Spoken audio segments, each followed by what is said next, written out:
Hi, welcome. Dina here, and today we are going to be taking a look at my new palette that I just got. So this palette comes from Robax Engineering, which is a very specialized company that I think they hobby kind of make these art palettes. This one I got came with this cover with 12 mixing areas, as well as 36 palette mixing tray that's removable, and my favorite part is spins. So it also came with, I bought a set from them, a separate palette that has a cover. I believe this one's like an additional 40 or 41 tray area, and this can be used separately, has a separate cover, or it does fit in this center area. So if we ever expand our number of paints to this many, we will have space for them. Right now I think I have about 34 colors, so we will be using just the outer portion of the 36 well. And then these are a little bit interesting shape wells. They do have custom half pans that fit in these wells, so that way don't have to panic about being set in stone once we put something in here, that these are removable. So today we're going to fill this up with all of our watercolor paints, label all of our containers so we actually remember what color we're using. So stick around to watch a little relaxing video of filling this up.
Alright, so now that we have our colors all laid out, I know this is probably giving some of you the ick because we did not put them in order, but we're going to put them in a somewhat color order. I'm not the best with color theory, so we're going to kind of play this by, you know, ear for fun. So let's go ahead and I'm just going to take out all my greens.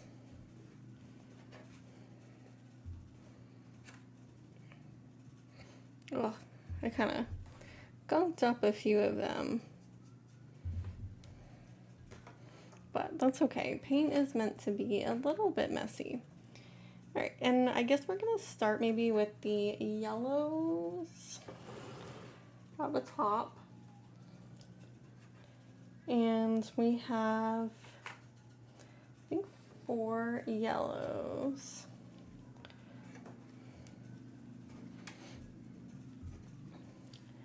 And we're going to try to go this way in terms of them getting a little more orange.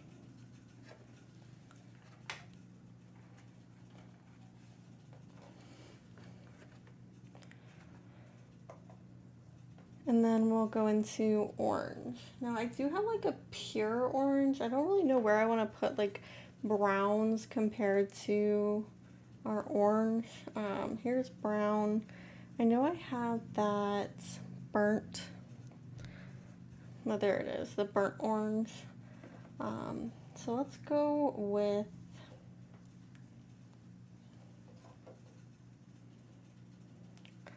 our burnt orange, and then our burnt sienna, and then our Van Dyke brown. So I know that orange is kind of like a dark, or brown is kind of like a dark orange.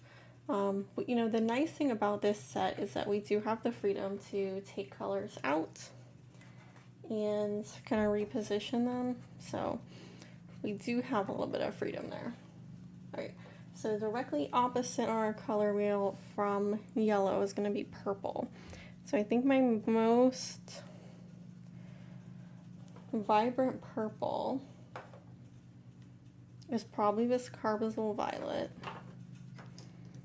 And I think that the only purples I have are carbazole violet, ultramarine violet, and imperial purple.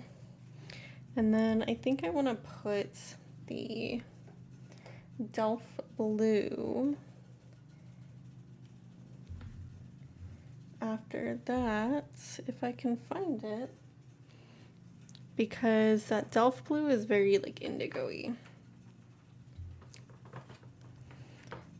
Alright, so now that we have this, let's kind of go maybe on this side with the greens. We're kind of doing this in a haphazard order, but that's okay. I want to kind of make sure that I kind of get the, actually, I think it would be kind of nice if we had our primary colors kind of like on the triangles here. This is why I really like this set, that we can have the freedom to move things around if we use the cups. Alright, so we're going to go with carbazole violet.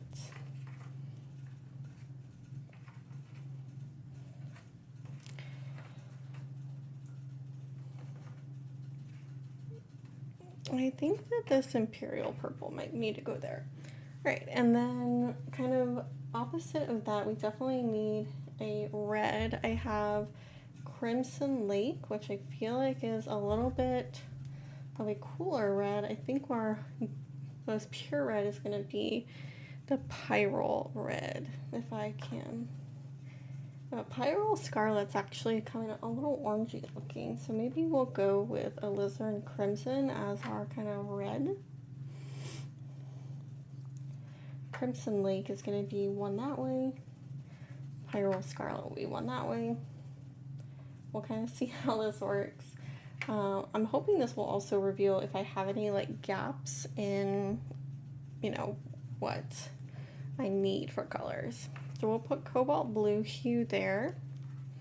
We might need to mix stuff around a little bit if I have too many greens, but we'll try this out. Then we'll have our French ultramarine, phthalo green.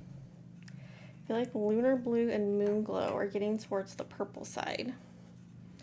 I'm gonna put Payne's gray over here as well. That's a very kind of bluish green.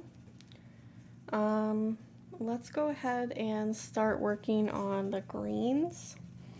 So green, I feel like needs to be pretty much exactly opposite of red. So this was our alizarin crimson. So my truest green needs to be right here. I think that's Cascade green. Viridian is a little on the blue side.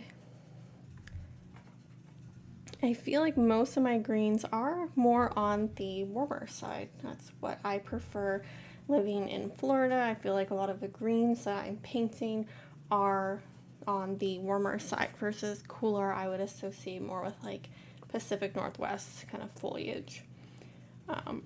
So we'll go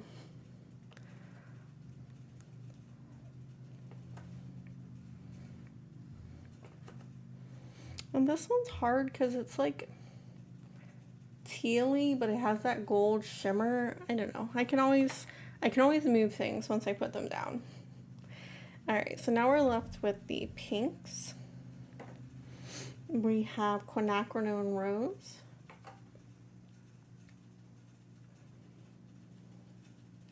magenta, opera pink, and our duochrome hibiscus. I think that these are all going to be on this side. I don't love this because we're going from purple to this. Where does like hot pink go on the color scale? I feel like maybe hot pink needs to be over here.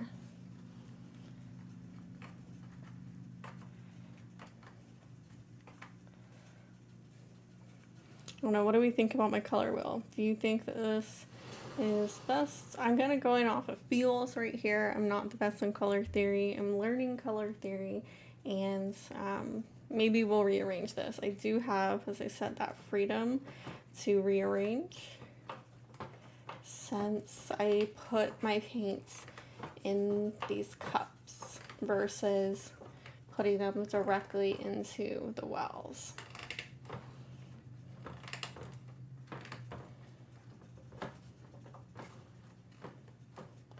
Kind of pressing them in to make it a little more flush.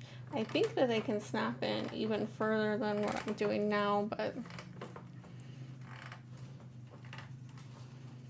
I want to be able to pull them out because I'm really bad at remembering my color names as I'm painting if I ever want to like remember what color I'm using or whatever. But I feel like I want to get 4 more colors to fill this out.